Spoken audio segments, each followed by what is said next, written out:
Good afternoon, everybody. Welcome to the stormy coastline of Suffolk this Saturday afternoon, the 31st of October. I'm just going to head down the stairs here to the beach, and we're going to welcome one and all. If you're just joining me here for the first time, great to have you along. Thanks very much for coming.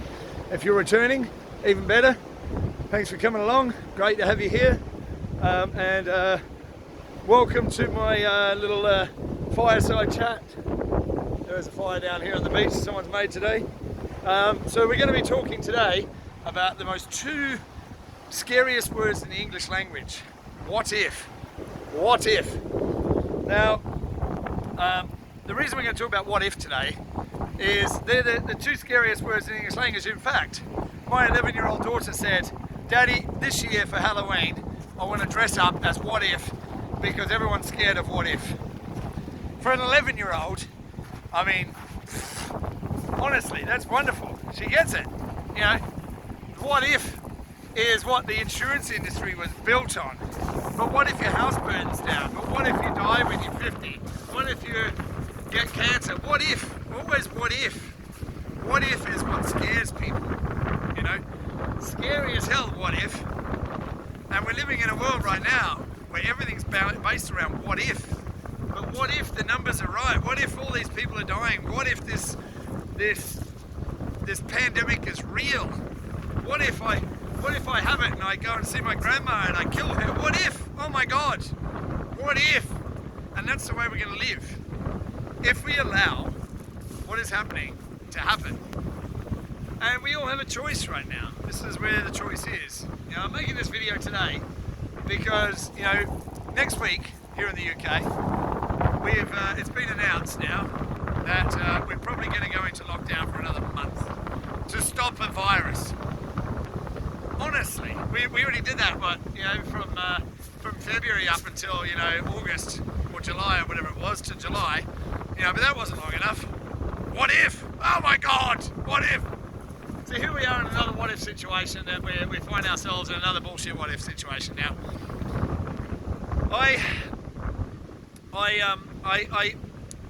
What if doesn't worry me. You know, I don't look at what if as being a scary thing. I look at what if as being a possibility. What if, you know, rather than seeing the negative. Actually, I'll tell you what, I'll head over by the fire here so we can get a little bit of warmth in this cold day. It's a cold, stormy day. The storm is here, the storm has arrived, the storm is upon us. And yet here we are talking about what if. Here we are. Nice fireside chat with me. There we are. On a windy day, we're down here with a fire on the beach. Life is good. Oh, but we can't have a fire because climate change. So what if, you know, what if, the way I see it, outlook leads to outcome. Outlook leads to outcome. So if you're constantly thinking, what if, and you're looking at the negative, what's your outcome going to be? What is your outcome going to be? You know, this is the thing. We find ourselves in a situation yet again of what if. What if it's real? What if all these people really are dying? You know, but you know, the thing I keep on pointing at to everybody is, especially with this pandemic situation, is let's look at the information that's available and make a decision based on that. So, you know, we've always been told to trust the science and trust the numbers. Well, you know, I've gone on the government website, the UK government website. It's called High Consequence Infectious Disease. If you Google that, High Consequence Infectious Disease, and government website, .gov.uk, then you'll see that on the 19th of March of this year, 2020, it hasn't been updated. Here we are in November tomorrow. Hasn't been updated. So from 19th of March, it was downgraded from a high consequence infectious disease to the flu. 19th of March, and yet we're looking at yet another lockdown for a month. You know, we've been quoted the numbers as being afternoon. We've been quoted the numbers as being 0.05% of people who pass from this virus. 0.05, which is equal to the flu. We're looking for another 4 weeks for the shutdown, which is going to economically cripple after the WHO said that lockdowns weren't a good thing to do.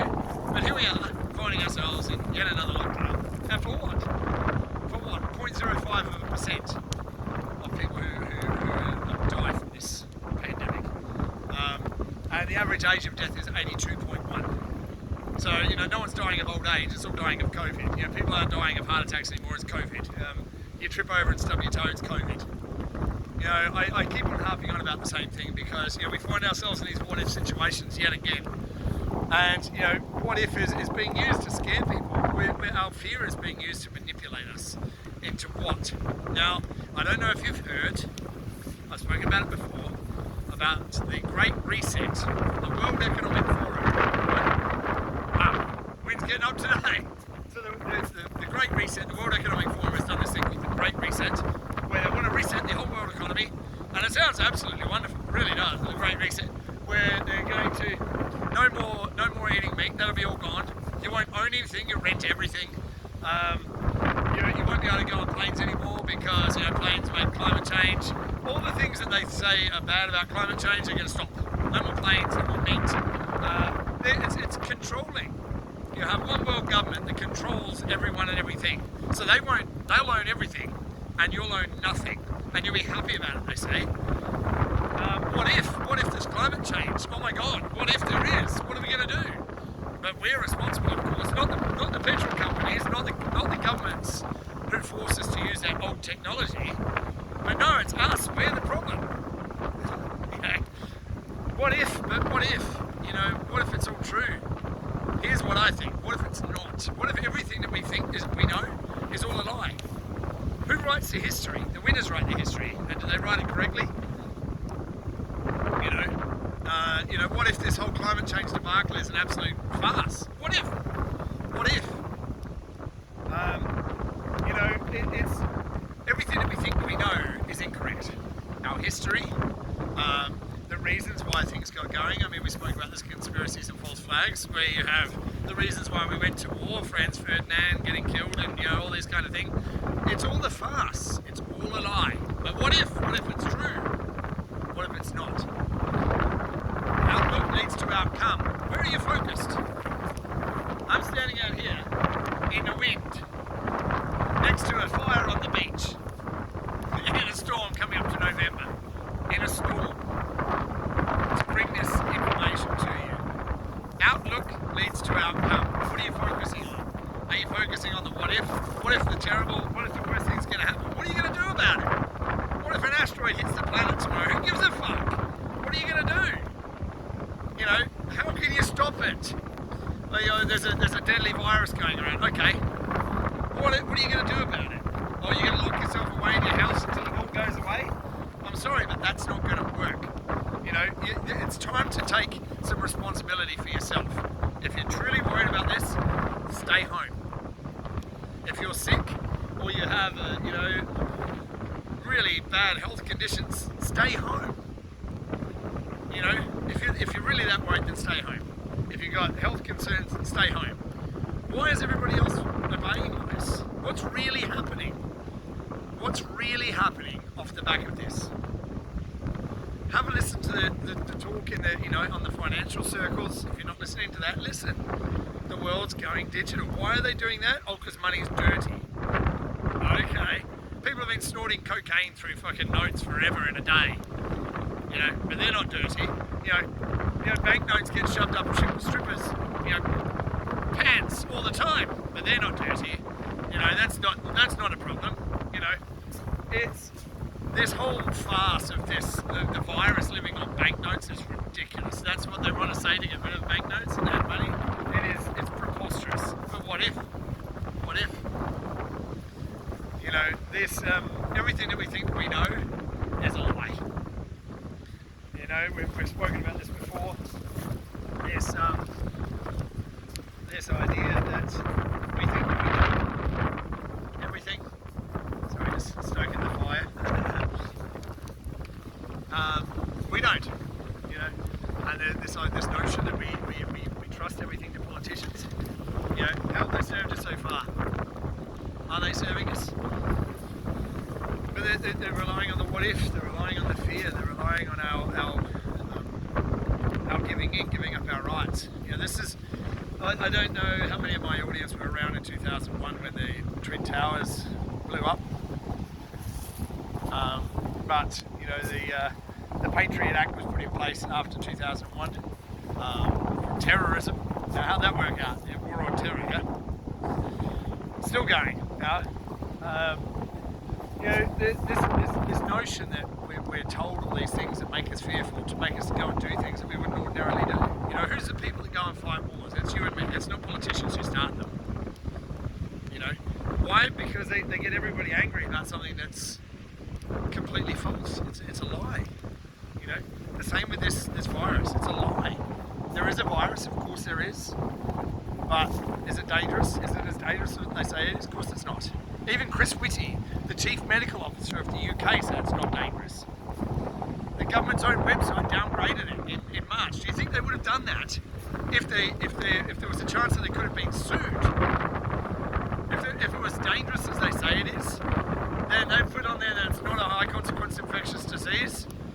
Don't you think people would sue them if their loved ones died? The whole thing's a farce. You know, but what if? This is what we're living with right now.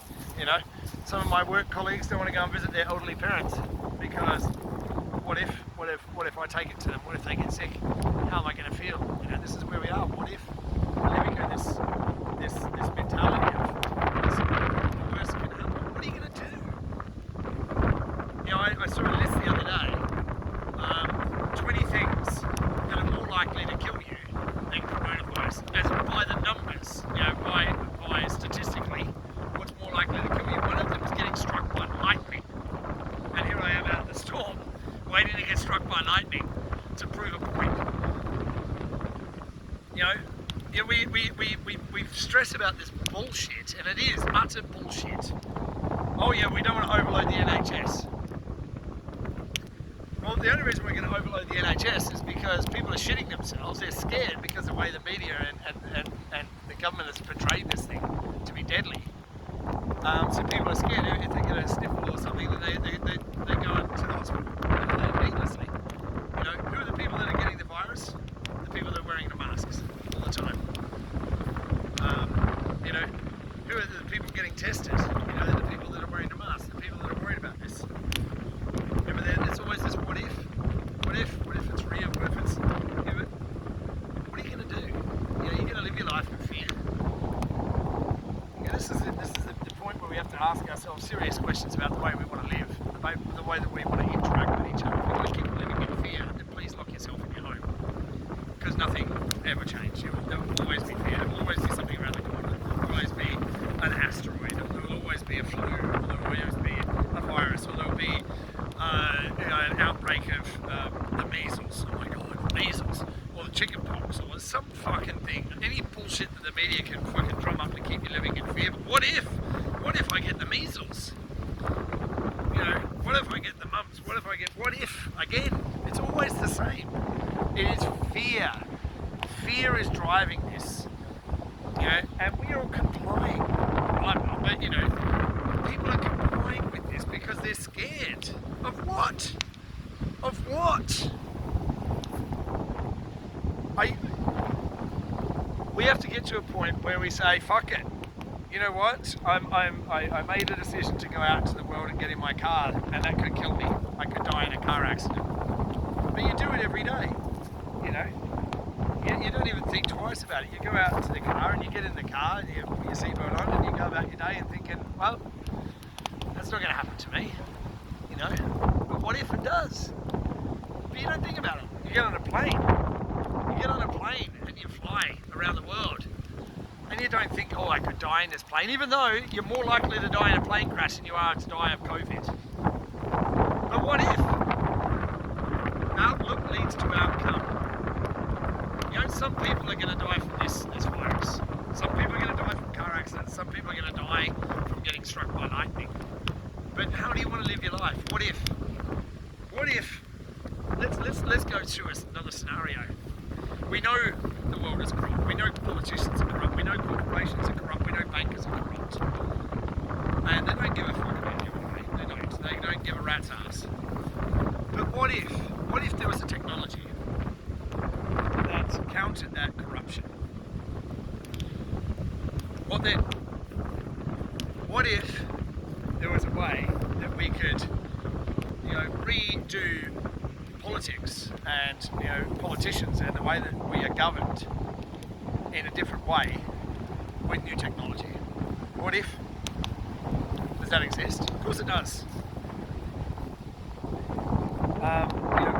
There's technology right now called blockchain. I don't know whether you've ever heard of it. If you haven't, look into it. I've talked about it in one of my cryptocurrency videos earlier in the series. If you haven't looked at the rest of my series, please do. It's awesome. I'm a little bit biased, but it is. It's good. And there's a narrative arc that runs all through these videos. But blockchain has the ability to secure elections. So just imagine downloading an app on your phone, an election app, where your phone number is linked to you, your digital identity, so you can vote on your phone securely. Can't be changed, can't be hacked. Imagine if we had term limits on politicians, not just the Prime Minister or the Premier or wherever you're from, the President, but imagine if we had term limits for all politicians so they couldn't be corrupted in the time that they're representing us or supposed to be representing us, which doesn't happen now. What if? What about those possibilities of what if? What if it's a positive thing? It could be. Outlook leads to outcome. So what else can blockchain do? What else can blockchain do? Well, blockchain can secure banking. And you don't even have to go through a central banking authority.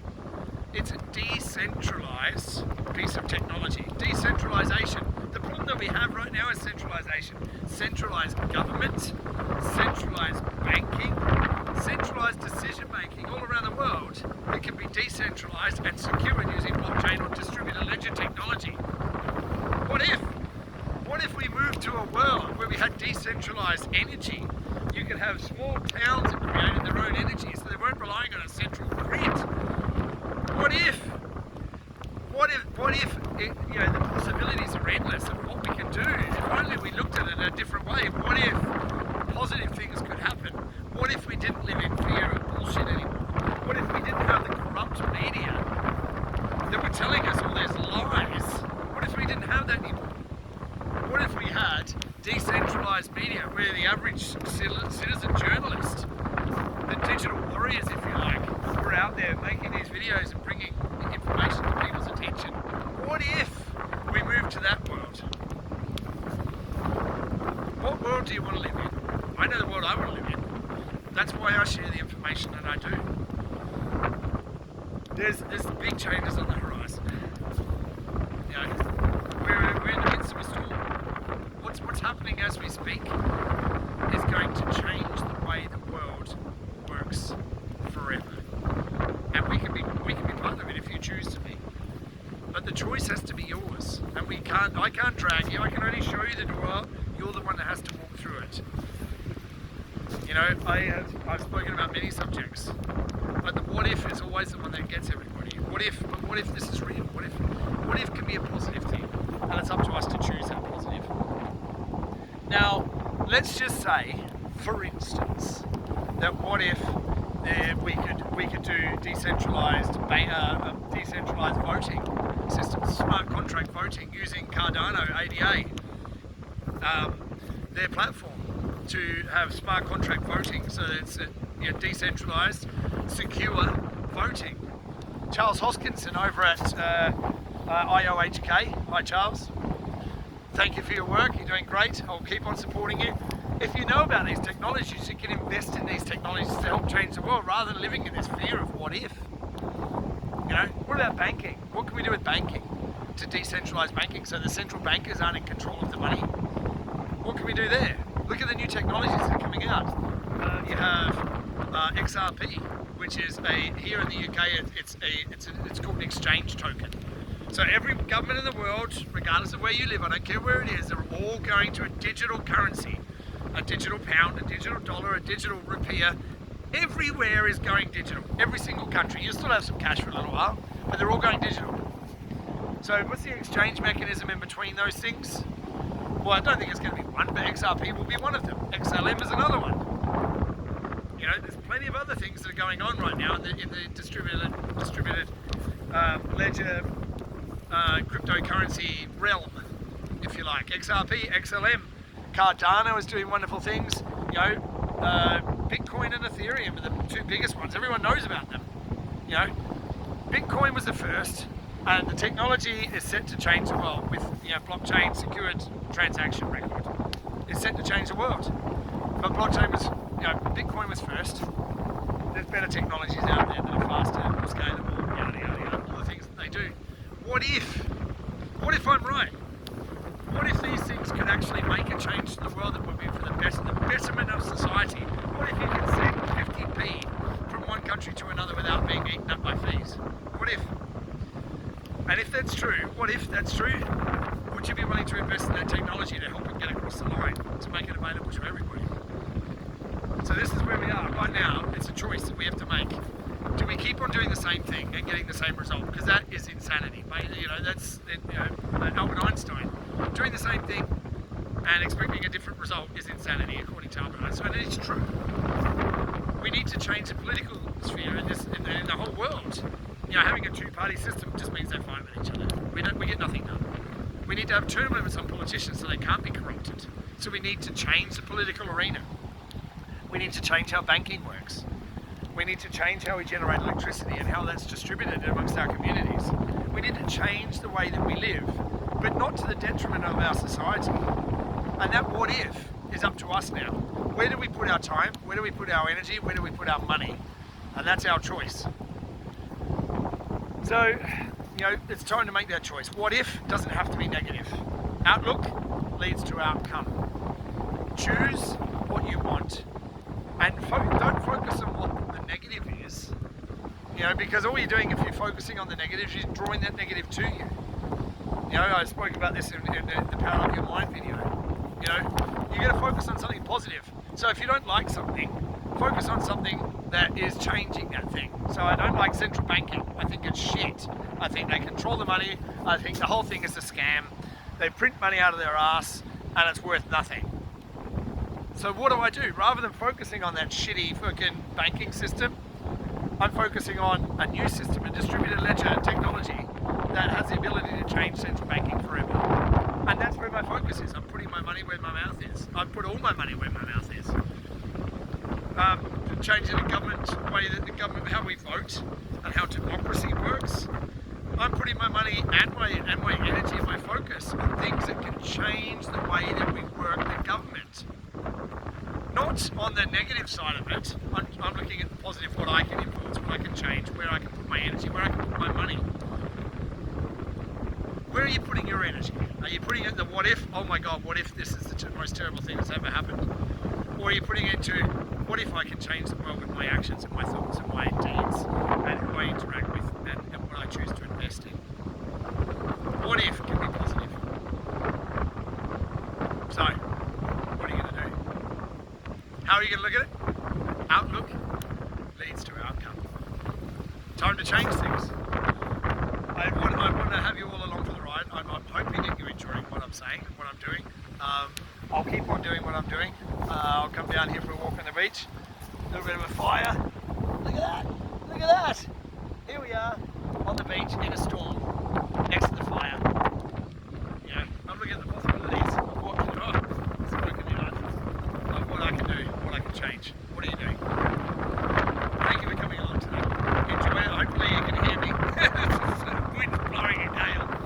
If you like what I'm doing, share it, please. You know, if you don't, give it a thumbs down. If you do, give it a like. Share away. That helps me to sort of gain followers on the channel, and the more voices we can reach, hopefully we can positively influence more people, wake them up a little bit, and you know, maybe give a different viewpoint on how things are happening in the world and what we're doing. I hope you like it. If you do, come on back. I'll be sharing. Subscribe. Hit the subscribe button. Hit the like. Hit the dislike or comment. Just let me know what you're thinking, and share this with as many people as you can. Right. Have an awesome day, and never forget. There's a lot of people in the world that are going to change this world for a better place. You can be one of them if you choose. Right, have a wonderful day. Look forward to seeing you soon.